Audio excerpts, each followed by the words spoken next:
by PBR and organized by Caucus, the discussion forum and national cell of Hindu College under the aegis of the Internal Quality Assurance Cell of Hindu College.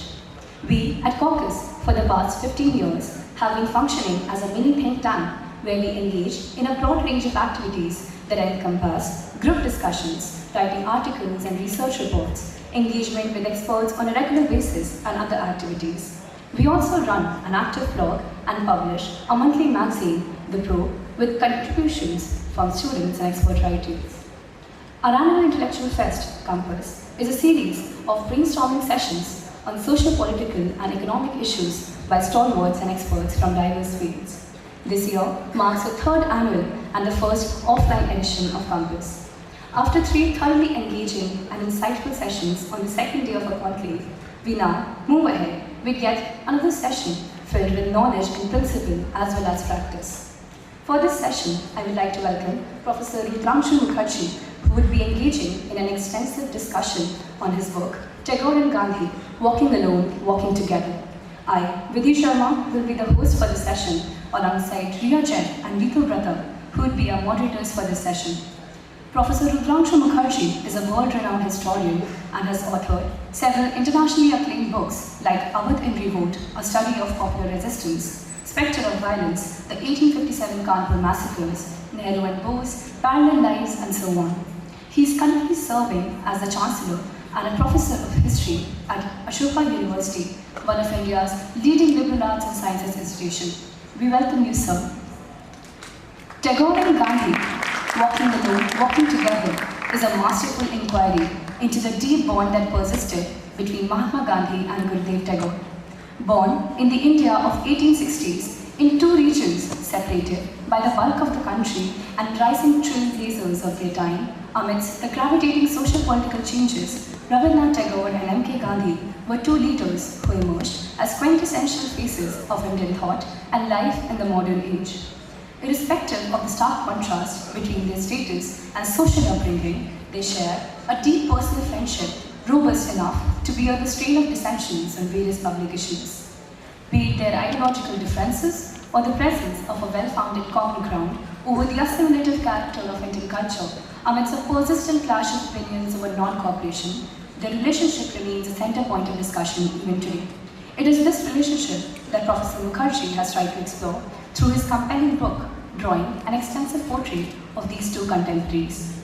The occasion demands an honest inquiry into the onset of the formative interaction between the 2, questions of what shaped and sustained their friendship and mutual respect amidst all the fundamental differences and the lessons that these 2 intellectual rivals hold for the contemporary times.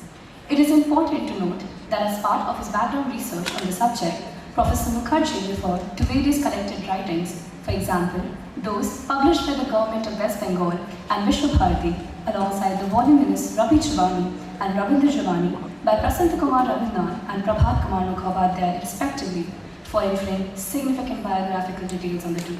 We surely look forward to hearing from you, sir. On this note, I would like the moderators to take the floor. Thank you. Thank you, Vidhi, for introducing us and sir. While Vidhi was going through the list of works that Professor Mukherjee referred to while he was writing this book that I'm holding right now, Tagore and Gandhi, Walking Alone and Walking Together, it reminded me of a quote by Samuel Johnson, which goes like, "A man would turn over half a library to write one single book." And I think that particularly stands true for a devoted academician like Professor Mukherjee. My co-moderator Ritu Brother Chakrabarti and I feel deeply honored and privileged to be in conversation with someone who went through many such volumes to write a fine piece of work on the unique nature of relationship between the 2 greatest individuals of Indian history, Mr. Mohandas Karamchand Gandhi, who is lovingly known as Bapu, and Mr. Rabindranath Tagore, who is respectfully referred to as Gurudev. I believe that before we touch the surface of the relationship between these 2 individuals, I think it is important for us to first understand them separately, before they acquired the reputation of national importance, and more importantly, before they knew each other. So I believe that the germ of the philosophical relationship and the philosophical ideas that great men like Tagore and Gandhi stand for can be traced back to the days of their childhood and youth. Sir, we would really appreciate if you could take us back to the events and episodes in the early life of Gandhi and Tagore that shaped and influenced the ideas and values for which they are remembered today. Thank you, first of all, for inviting me to Hindu College. This is my first visit to Hindu College, and I hope it's not the last. I'm honored to be a part of this series of conversations that you have organized. To go straight into the question that has been put to me. As you heard in the introduction, there were Rabindranath Tagore. One thing I should clarify, I just said Rabindranath Tagore. As a Bengali, I always refer to him as Rabindranath. That's how we refer to him. So you will pardon me if occasionally I refer to him as Rabindranath and occasionally I refer to him as Tagore. Most of the time it will be Rabindranath. So Rabindranath and Gandhi were born in the same decade in the 1860s. The former in 1861, the other one, Gandhi, in 1868.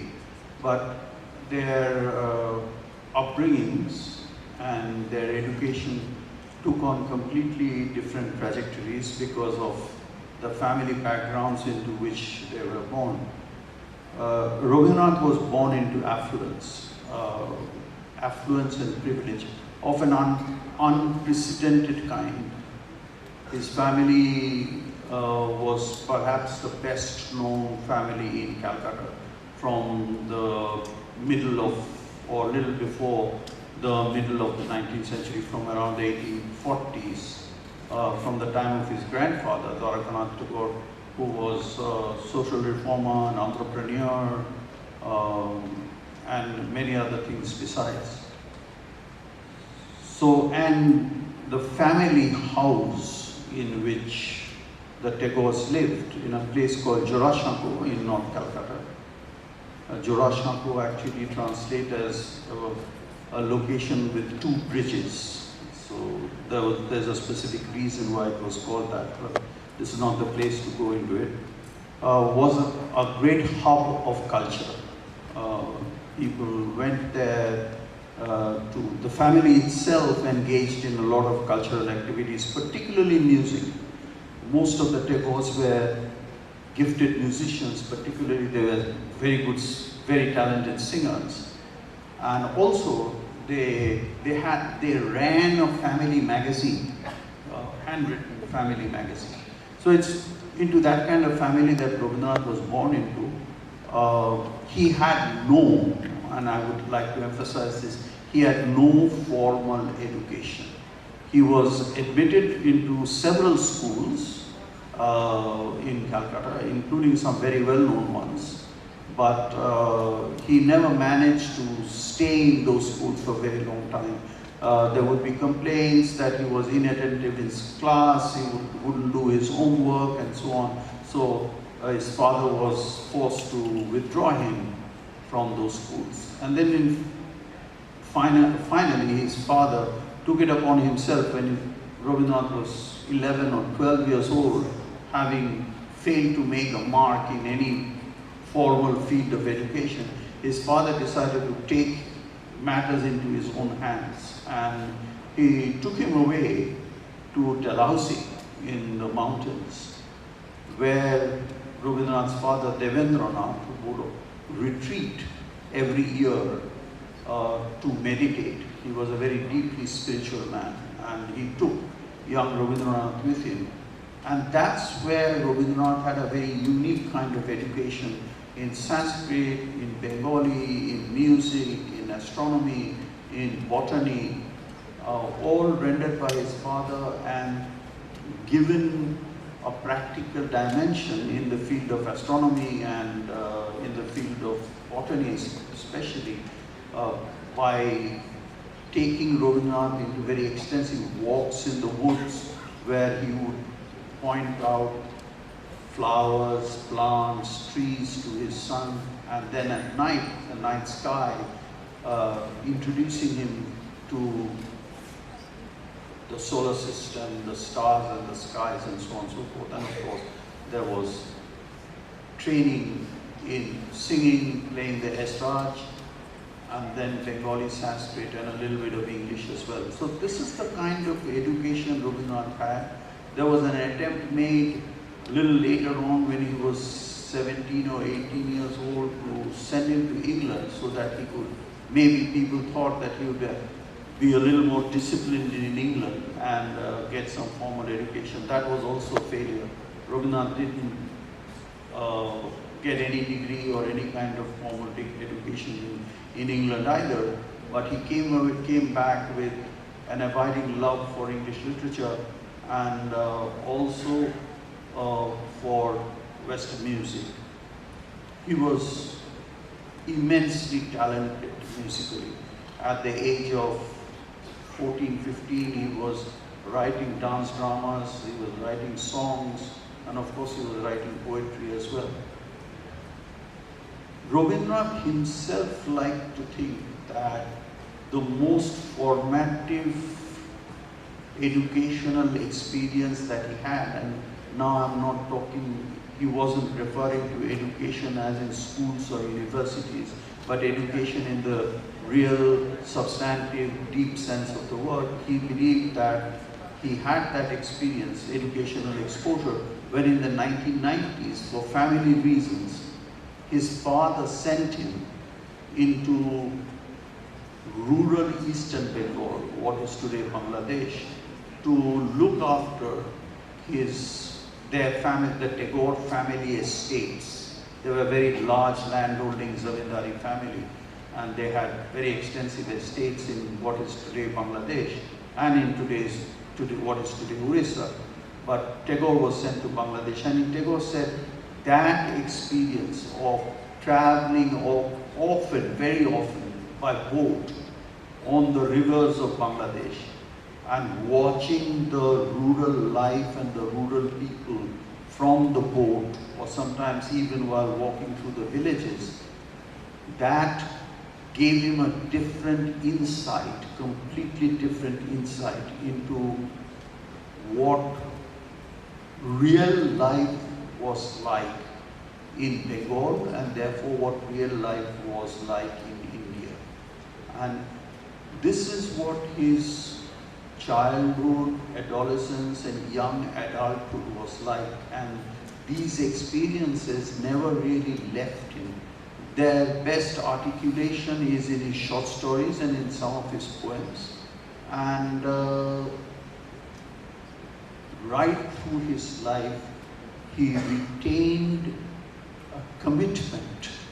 I think that's the best word to use. Commitment to do something for these poor people who were left in utter neglect and indifference by the government as well as the indigenous elite of India. So that, as far as Rabindranath's upbringing and influences go, to turn to Mahatma Gandhi, or Mohandas Karamchand Gandhi, often referred to as MKG. He was not born into the kind of privilege Rabindranath was born into, but he was not also born into poverty. His family was very well established in Porbandar. They had a house, 3-storied house in which he lived, but Gandhi at a young age showed no visible talents that Rabindranath showed when he was growing up. He was a fairly hard-working but ordinary student. He came from a profoundly religious family, particularly his mother, and his father had a kind of open door policy where persons of very many different religious faiths and beliefs gathered in the evening to chat, to discuss their views, etc. and young Mohandas was often an eavesdropper, if you like, somebody who listened into this kind of conversation and thereby imbibed ideas about the different religious faiths. He passed his matriculation exam. He didn't do very well. By the time he passed his matriculation exam, he was already married and the father of one son. Around this time, or a little later, somebody suggested to him that he should go abroad and try to become a barrister at law.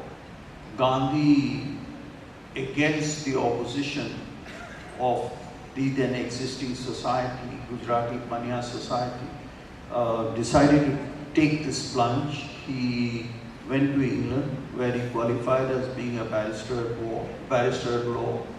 And there are two things about this visit to sojourn to England that are worth underlining. One is his vegetarianism. He had promised his mother before he boarded the ship that he would not touch non-veg food and he would not touch alcohol. These gained stronger roots in London. He became an advocate of vegetarianism in London. And also, perhaps because of the profession he adopted, that of a lawyer, he also began to dress like how an upper class English gentleman in the late 19th century would dress. So the early pictures we have of Gandhi is of him dressed as a very traditional Victorian gentleman.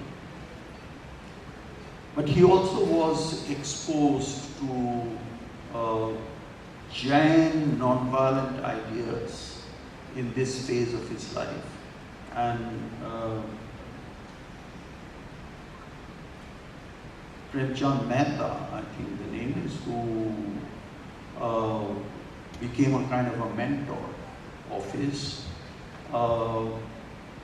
influenced Gandhi's ideas, particularly regarding ahimsa and the mystical elements of Jain thought, as well as the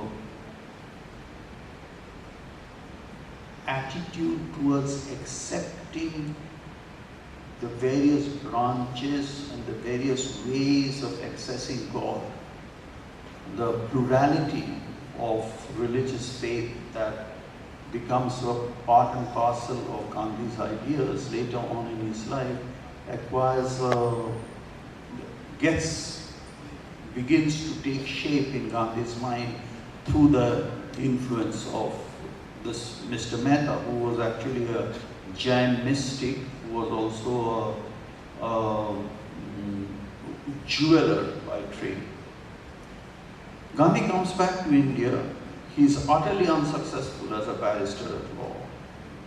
He doesn't even get a case, he can't establish himself, and fortuitously he is given an offer to go to South Africa to plead a case. He goes there, and that's a turning in the road for him. In South Africa, he learns about how Indian workers were ill-treated and discriminated against in South Africa. And in the early 20th century, he begins a campaign to remove these non-violent campaign. He calls it passive resistance, and then calls it satyagraha, how to remove these, to campaign in protest against these discriminatory practices in South Africa. He returns to India only in 1915, completely uproots himself from South Africa after a series of what he loved calling experiments with ways of living, with ways of education, and religious practices, dietary practices, and so on. And he comes to India in 2015, which is when, in early 2015, March 2015, the two individuals we are discussing first get to meet.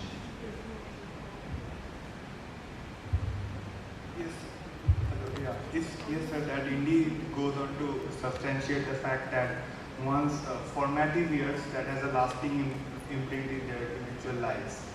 So, sir, it also is true that in any historically significant friendship, it is premised on shared values, beliefs, and outlook. And in the case of Gandhi and Tagore, this was manifested in the form of, I would say, a creatively nuanced and critical correspondence, which in turn helped to shape the face of Indian modernity.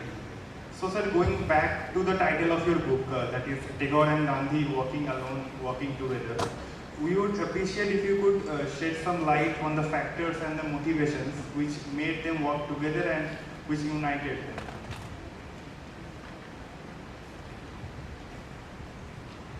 Okay, that takes me to the heart of my book. So this is not going to be a short answer.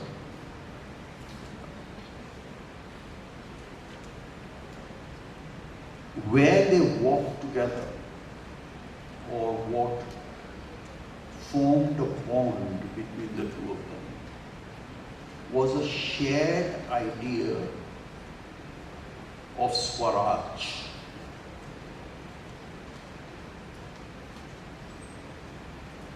Gandhi wrote about Swaraj in one place, most importantly in one place, in a book called The Hind Swaraj, 1909. I'll come back to Hind Swaraj in a minute. Tagore's ideas about Swaraj are not that easily accessible as in one text, but in a series of different essays and in some of his poems as well and some of his songs, he also explicated the idea, what he meant by Swaraj. And we find that there is a very strong convergence between Gandhi and Tagore and their idea of Swaraj. So to come back to Hind Swaraj, 1909, since that is the more easily accessible text. In one place, in one compact form, you get Gandhi's ideas about Gandhi's idea of Swaraj. So let me start with that. 1909, please mark that date. The Swadeshi movement is just petering to an end. 1978, it's just petering to an end. So the idea that India can become politically independent from the British or from British rule has already gained substantive ground among at least the intelligentsia of India. And there has also emerged a political body called the Indian National Congress, which is saying that this is our goal. We want to be free of British rule. And it is in this context that the word Swaraj is being used. We will be self-governing, Swaraj. So in this context, Gandhi writes this book called Hind Swaraj. He's still based in South Africa. On the ship coming back, he had gone to England for some work. On the ship coming back from England to South Africa, on the note paper of the ship, I think the ship was called Kilonian Castle, he wrote this text at a frenetic pace. He wrote, this is a 50,000, 60,000 word text. And those of you who haven't read it, you should have a look at this text. It's a very powerful text. He wrote it in about 10 days, flat. And when his right hand got tired, when he was writing at such a pace, his right hand often got tired. He wrote with his left hand. He had taught himself to write with his left hand. And it is a remarkable fact. If you look at the original manuscript of Hind Swaraj, it's very well preserved. There are not more than 14 to 15 cancellations or alterations, deletions or alterations. So he wrote it in one go in 10 days, and obviously his ideas were already crystal clear in his mind, so that he could write them without having to reformulate his ideas or even his language. Now, Hind Swaraj is written in the form of a dialogue between an editor and a reader. This itself is significant because the book that Gandhi said influenced him the most throughout his life, the book of his life, if you want to call it that way, was the Bhagavad Gita. And the Bhagavad Gita is also constructed, fashioned as a dialogue between Krishna and Arjuna, where Arjuna is asking questions or Arjuna is putting forward certain doubts to which Krishna is giving clarificatory responses. That's how the Bhagavad Gita proceeds. And it's exactly that model that Gandhi uses in the Hind Swaraj. There is an editor and there is a reader. The reader is asking questions, putting out issues, expressing doubts, and the editor is then giving clarificatory responses. That's how the Hind Swaraj is structured. Now, the Hind Swaraj, very briefly, the arguments of the Hind Swaraj, let me correct myself, the arguments of the Hind Swaraj can roughly be divided into two parts.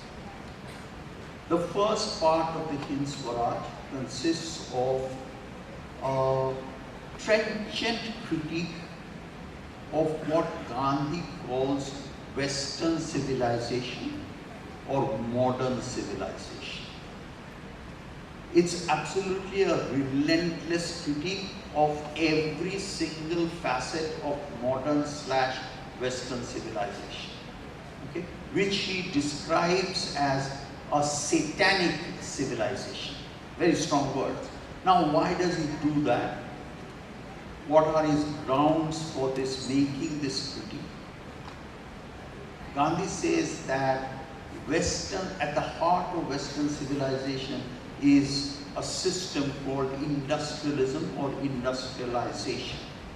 Industrialization consists of, and a very justified definition of industrialization, of the continuous and relentless production, endless production of commodities, all produced through machines. Machine-aided, endless production of commodities. This is what industrialization consists of. Gandhi said this kind of a continuous and endless supply of commodities leads to an enhancement of wants or desire, needs. That leads to competition. Each individual wants more than the other individual. Competition leads to conflict.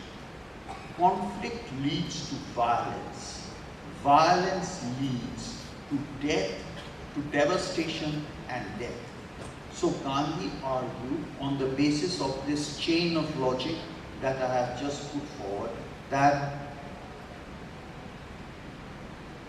embedded in industrial/modern/Western civilization was the idea of violence. You could not separate the two. Violence destroys. Satan destroys. God, Satan is related to death. Therefore, Western civilization was satanic. This civilization had arrived in India through a series of military conquests via British rule. And Gandhi said this civilization had spread, this modern civilization has spread its tentacles in large parts of India by establishing institutions, administrative, judicial, educational, so on and so forth. These were all parts and parcels of Western civilization, the presence of Western civilization in India. Now Gandhi said, there is a movement afoot to remove British rule from India. He welcomed that movement. He saw himself as being part of that movement.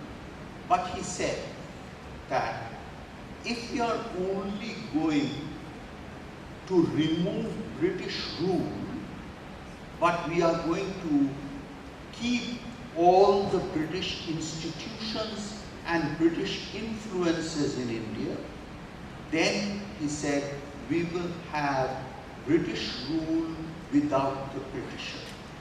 All the British institutions and influences would remain. We would only have got rid of prudence. We would not have actually in any way transformed and altered society.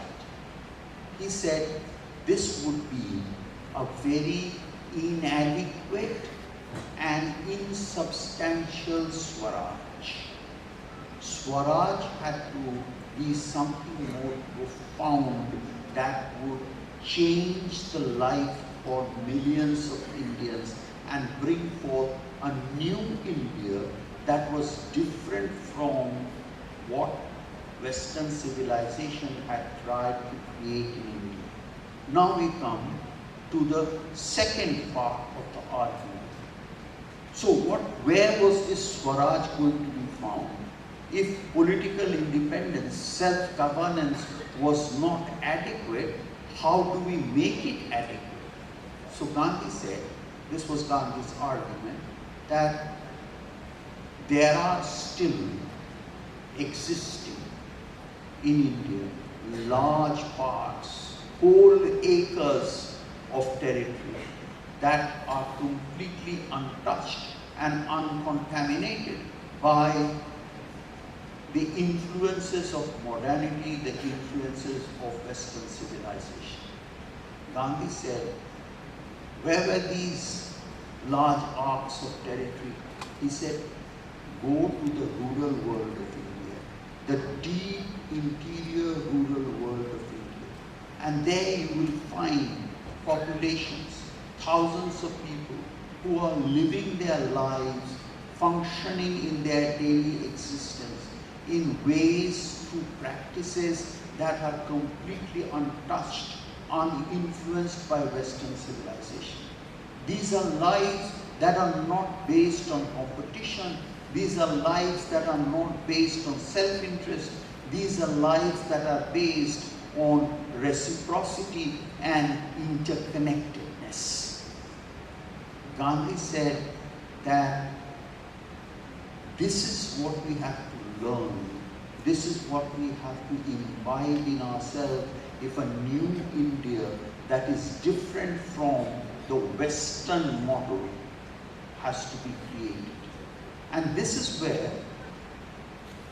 individuals, because they are part of an interconnected community, actually find themselves to be autonomous individuals who lead self-regulated lives. Autonomous, self-regulated, by these two words Gandhi meant lives that are not dependent on institutions and the state. individuals and communities make their own decisions about how to function, how to lead their own lives. It was in this sense that such lives attained Swaraj, self-rule, Swaraj, the ability to rule one's life. So self-government was one meaning of Swaraj, self-rule was another meaning of Swaraj. And Gandhi said that you could not have one without the other. A complete, adequate Swaraj was one where every individual would be able to regulate his or her own life, and that life would be free from the rule of an alien foreign government, or for that matter, for any government whatsoever. So this is how Gandhi defines Swaraj, and this is the goal he set for himself and he set for India. This is what India should aspire to, and he believed that this is how he would like to fashion his own life. And it would not happen immediately, it would not happen tomorrow. One had to struggle to attain this Swaraj. Therefore, he described his own life, as you all know, as a series of experiments with truth. So it was a struggle, a strife with oneself against the society in which one found oneself to get to this goal of Swaraj. This is a very broad summary of some of Gandhi's views as expressed in the Hind Swaraj. To turn quickly to Rabindranath. Rabindranath, as he observed from his boat from the rivers of Bangladesh, he saw that the lives of the ordinary people had a rhythm and an enduring quality, irrespective of the grinding poverty, irrespective of the indifference of the state. These lives continue, and these lives also function through a series of practices like fairs, like very many rituals of various different religious faiths, through music, through dance, through craftsmanship, handicrafts, and so on. There are many facets of rural culture. So Rabindranath came to believe that this is the real life of India. And unless we can build up and strengthen this life, mere political independence would be utterly meaningless and be devoid of content. And this life, Rabindranath emphasized, had nothing to do with the world of politics, with the lives of kings, ministers, emperors, and so on. This was a life that had, as I said, a rhythm and an enduring quality of its own. So Rabindranath said that a new India would have to begin from these lives of the common people who lived a life of their own, a life that was sovereign meaning independent of the lives of the political life of the nation. He said, in our Swaraj, there would be no king, because everyone would be a king. One of his songs on this period says, Amra shobai raja amadere raja raja. We are all kings in the kingdom of our king.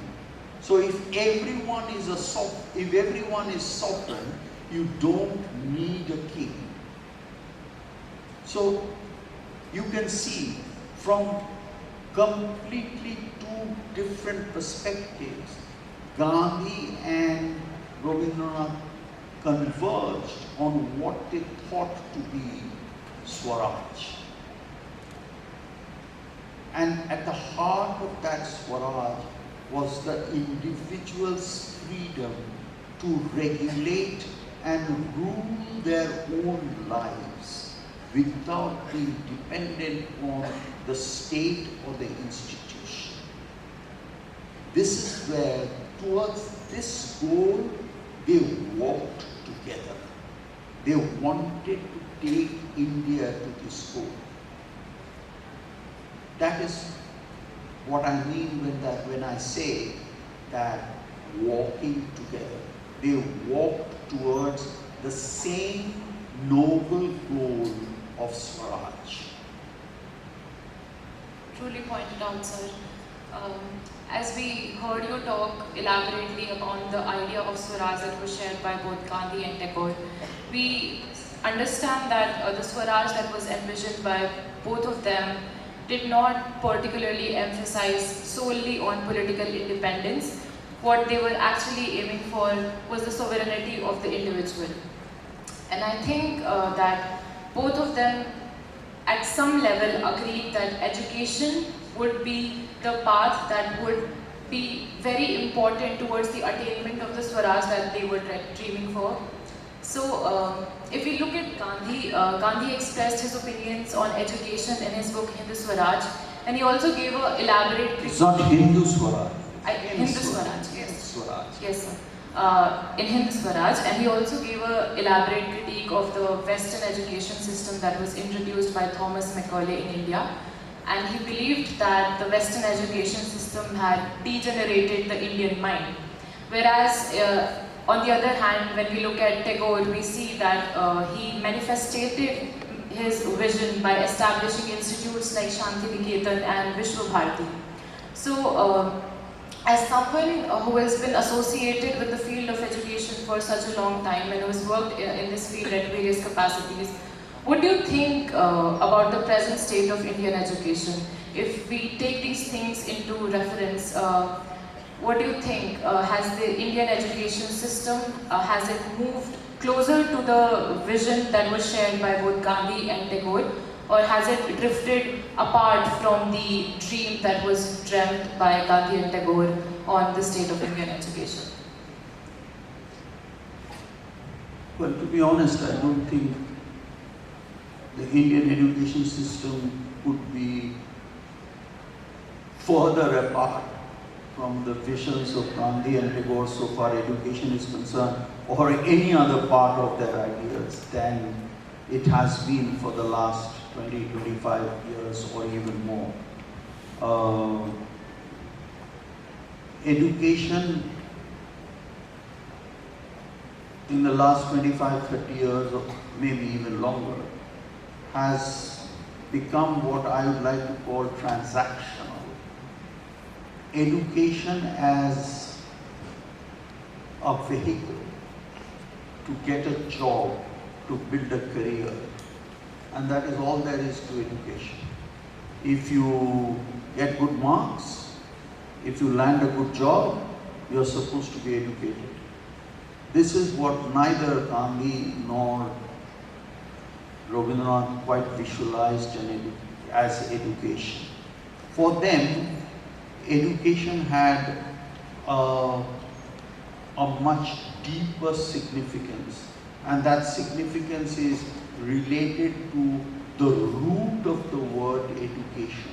The word education comes from the Latin word educere, E-D-U-C-E-R-E, which means to go forth, to go outside. That is to say, to go beyond one's cozy existence. In other words, to be curious, to learn, to look forth into the world in one's own individual, unique way and to learn from that world. to open up the doors and windows of one's mind. This is what education originally was meant to be. We have successfully closed many of the doors and windows of our minds. You are supposed to be an engineer. That's the only window that is open. You are supposed to be a computer scientist. That's the only window that is open. You are supposed to be a physicist. That's the only window that is open, and so on. Historian, whatever. As if those windows and doors are not connected to other windows and doors. And then, of course, you have a further problem, because there are subjects which are not supposed to get you good jobs, history being one of them, or even political science being another. So if you are studying history and political science, you are studying something that is useless. Useless, why? Use being defined as what? Use being defined as a good salary. Right? So this is not the idea of education that either Gandhi or Rabindranath had in their minds. One memorable quote of Gandhi that comes to mind immediately as we talk about this is, he said, this is not a verbatim quote, but it goes something like this: I do not want the windows of my house to be shut or stuffed. I want the winds to come in from all parts and in from all directions, but I refuse to be blown off my feet. So he wanted to absorb. What that passage says is that, let me be open, let me receive all that there is to receive, all that I can possibly receive, but let me also stay anchored. This is also what Rabindranath tried to do when he set up Vishwa Bharati. Vishwa Bharati, India in the world, or world in India. The interconnectedness of Indian traditional learning with what the rest of the world was also learning, trying to learn. How could this be brought together within us, under us, one institutional framework? This was Rabindranath's experiment with Vishwa Bharati. He partially succeeded. Then he died and the experiment completely failed. What that experiment was and how fruitful it could be, you only have to read Amartya Sen's recently published autobiography, The Home and the World. Amartya Sen was a student of Vishwa Bharati. Up to his intermediate days, he only came to study in Presidency College, Calcutta as an undergraduate. Before that, he had studied in Vishwa Bharati in Shantiniketan. And he describes what a fruitful education he had, where there was no pressure on him. And he emphasizes this point. He said there was no pressure on him to perform. He writes this delightful line: I became a good student when nobody pressurized me to be a good student. We all know Amartya Sen was a good student. But he says he began to become a good student when there was no pressure on him to perform. The other person who has written eloquently about his experience in Shantiniketan is another famous person, very close to Tagore at a young age, Satyajit Ray, who was exposed in Shantiniketan to the traditional forms of Indian aesthetics, and how much that he has written extensively, but how much that influenced his own artistic world. So I think we have lost that legacy. And it's tragic that we have lost that legacy. Yes, sir. So being immersed in the state of education, I cannot but agree to your assessment. So moving on, having discussed the points of convergence which united them, it is imperative for us as inquisitive students to delve into the factors of divergence which sort of drew them apart. And on that note, a bird's eye view of the Indian nationalist movement would elicit perceptions of a clash between Gandhi's idea of nationalism as we know it and Tagore's much touted idea of universalism. So sir, my question to you is that how far do you think that this clash was a real one? And if so, how would you like to portray or delineate this intellectual tussle?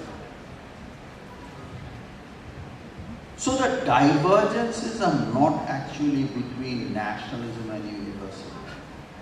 The divergences are on a completely different scale altogether. What is the divergence? The central divergence and the central part of the dialogue between Gandhi and Tagore is to do with discipline. Tagore believed, Rabindranath believed, that discipline could not be imposed from above. Discipline had to be something organic, something that every single individual had to realize for herself and himself. What is my responsibility? How do I live my life? How do I relate to other human beings? These things, Rabindranath believed, could not be dictated from outside by an external force, an external agency, or even a towering individual like Mohandas Karamchand Gandhi. He said this was not possible. Discipline was a factor of an internal enlightenment and an internal realization. Gandhi, on the other hand, probably because he was mired in the world of political mobilization, believed that to mobilize people, to get them involved in mass campaigns like the non-cooperation movement, the civil disobedience movement, you had to impose certain disciplines. The articulation of those disciplines would vary from conjuncture to conjuncture, but there had to be discipline. There had to be models and modes of conduct. And if you look at the way he organizes the non-cooperation movement and the civil disobedience movement, he enunciates a series of rules through which those who are volunteering for non-cooperation and civil disobedience, how they have to behave. And as we know, in the most startling case of Chauri Chaura, people once mobilized do not actually follow the rules, external rules of mobilization.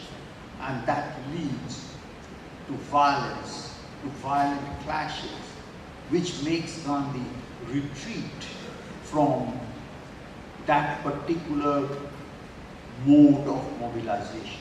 Chauri Chaura is the most startling example, but there are other examples in his life as well. That is one sphere, but even outside the political sphere, the sphere of mass mobilization, in the daily life that Gandhi tried to organize in his ashram, in Sabarmati, in Sevagram, life was governed through a series of rules that were imposed from above. When to pray, when to get up in the morning, when to pray, when to eat, how many times to pray, what songs to sing. All these were set out as rules and regulations, modes and models of conduct. This is where they diverge, that discipline could be imposed and discipline could not be imposed. They diverged because for Rabindranath, Swaraj had to be internalized and internally realized by every single individual. Whereas Gandhi believed it was possible to imbibe externally the ideas of Swaraj in individuals. This is where they diverged, and this is where they walked alone. But they were not afraid to walk alone. They knew their quest of Swaraj was solitary. So they often walked alone. Both of them in their different spheres of life, away from each other, but they walked towards the same goal. As Sir corrected us that the points of divergence between Gandhi and Tagore was not necessarily between nationalism and universalism, but it was particularly about their interpretation of discipline and how it has to be implemented on the ground. Well, I think, Sir, correct me if I'm wrong, I think it is safe to say that Tagore wanted to make the Bharatiya sovereign, whereas Gandhi wanted to make Bharat sovereign. So that was the conflict between these two. Sir, if we go to the events in the Indian national movement, and if we flip the pages of the Indian national movement, we would see that the non-cooperation movement that was launched by Gandhi had widespread support amongst the Indian masses. Despite that, Rabindranath Tagore withdraws his support from the non-cooperation movement and calls it nothing more than a form of mindless obedience, and chauvinistic nationalism. And he also satirizes this in his fictional work, correct if my Bengali pronunciation is not appropriate, Ghore Baire. So he also That's not correct. Ghore Baire was written at least 20 years before the non-cooperation movement. Okay. Sorry for the mistake, but the critique of Tagore regarding 20 years, I'm mistaken there. Ghore Baire is 1914-15. The non-cooperation movement is 1921-22. Okay. There's a gap of 7 years. Mm-hmm. So, while Tagore gives a critique of Gandhi and his non-cooperation movement, what do you think is the significance of this idea of disagreeing with people whom you at some point in your life work together with? So what lessons does this hold for the present circumstances that we're living in? So, why did Rabindranath make a critique of non-cooperation movement? Because it is to do with discipline.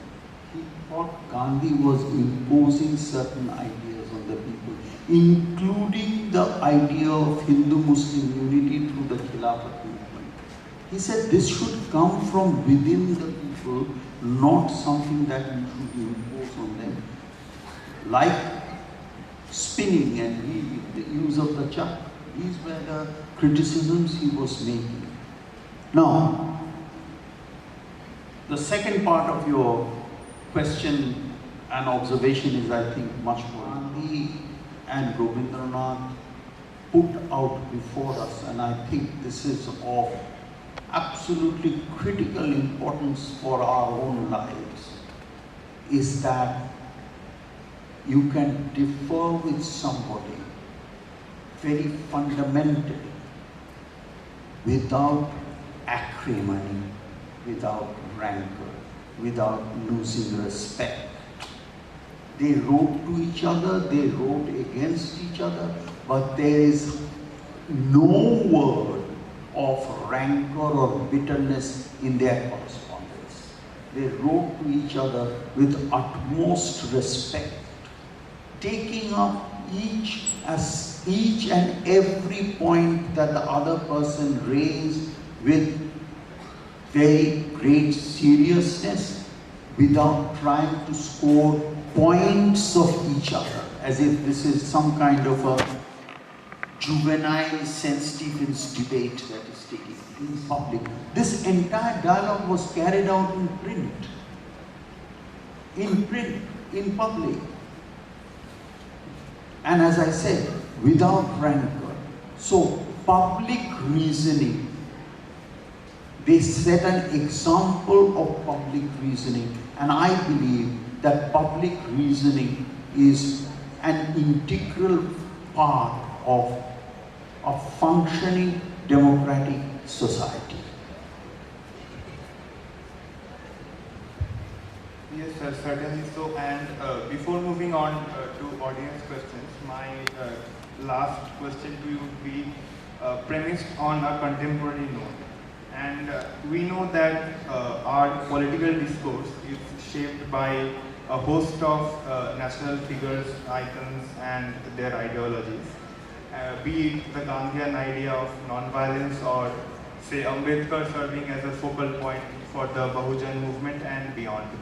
So sir, do you see a scope of Tagore being invoked and invigorated in the socio-political discourse, which sort of transcends his conventional framework as a literary giant? So going beyond that, do you see any possibility of that? No, I don't think Tagore can be appropriated for the world of politics. Thank you so much, sir. With this, we come to the end of the moderated part of the discussion. Now I'll open the floor for questions from the audience. If anyone you have questions for Professor Rudrangshu Mukherjee, please raise your hand. We'll recognize you.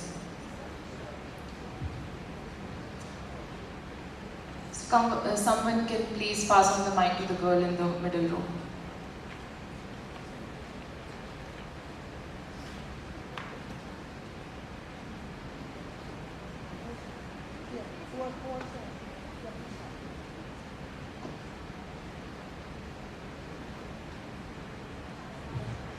Hello? Yeah. So can you hear me? Yeah, I can. Go ahead. I haven't read your book, so I'm sorry if you've already answered this in your book. But you talked about two different disciplines that Tagore and Gandhi come from. So I wanted to know which discipline do you lean towards? I'm sorry if you've already answered it. And also, both of them talk about discipline, and they try to reflect it to the larger mass, to the larger crowd. But being the human we are, and being all the human characters we have, do you think in larger crowd this sort of discipline works in the long term? If you understand what I mean. Well, Rabindranath wasn't trying to push his idea of discipline into a larger sphere. That's the first point I'd like to make. Rabindranath is not a person of politics, and he said that repeatedly in his correspondence with Gandhi. When he disagreed with Gandhi, he emphasized this point, that Mahatmaji's compulsions are different from mine. I'm not in the world of politics. Mahatmaji is in this world of mobilizing human beings. I'm a literary artist. My theater is different. My world is different. He always was very conscious of this. So, their attitudes to discipline are different. They could also at times be complementary. I think there's a passage somewhere, I hope I can find it, how it could be complementary. If you give me a minute. Yes, sir, you can take your time.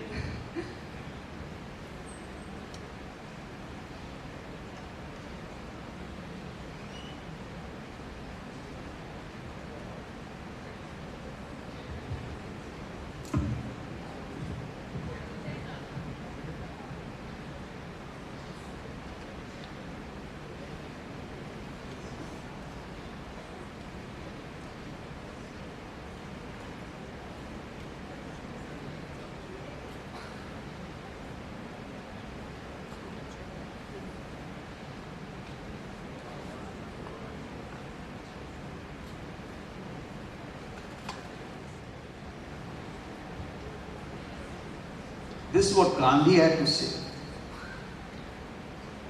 about their differences, particularly regarding perspectives on life and perspective on discipline. The poet is an inventor. I'm quoting. The poet is an inventor. He creates, destroys, and recreates. I am an explorer. And having discovered a thing, I must cling to it, unquote. This was written in 1925. The poet is an inventor, he creates, destroys and recreates. I'm an explorer, and having discovered a thing, I must cling to it. 4 years later, writing about Gandhi and himself, Rabindranath echoed the spirit of Gandhi's views in his own inimitable way. He wrote to Mira Behan, Mahatma Ji is the prophet of tapasya. I am the poet of Ananda. I hope that helps you to find your own answer to this question.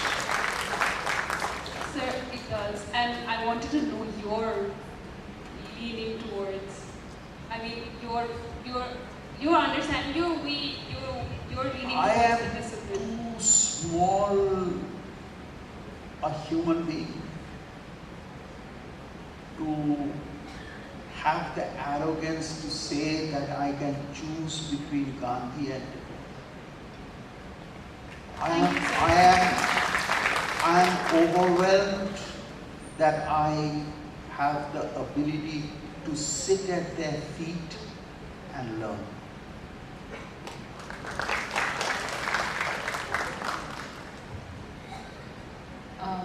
Thank you so much, sir. I'm afraid that we cannot take any more questions from the audience because we are short on time. Okay. So, thank you so much everyone for being a great audience, and thank you so much, sir, for your time that you've given to this event, Compass. I would like to thank you on behalf of the entire society, and I hope that both of us did justice to your time and efforts. And before I give over the mic to sir, I would like to say that as students, there is a lot that we can learn from both Gandhi and Tagore and the legacy of friendship that they had left behind. And we should aim that for most part of our lives as citizens of this country, we can work together. And for the brief moments of disagreements that are beyond reconciliation, we should, rather than working against each other and pitting one against each other, we can take lessons from the friendship of Gandhi and Tagore and choose to work alone for the brief moments of disagreements. So that's all from my side. Thank you, sir. Thank you, the two of you, for such incisive questions and allowing me the time to elaborate my views, and a very, very heartfelt thank you to all of you for being such an appreciative and attentive audience. I hope this is true for all the students of Hindu College. Thank you. Thank you, sir, for your address. Now I would like to call upon Tanish Kera, President of Caucus, to present a token of gratitude.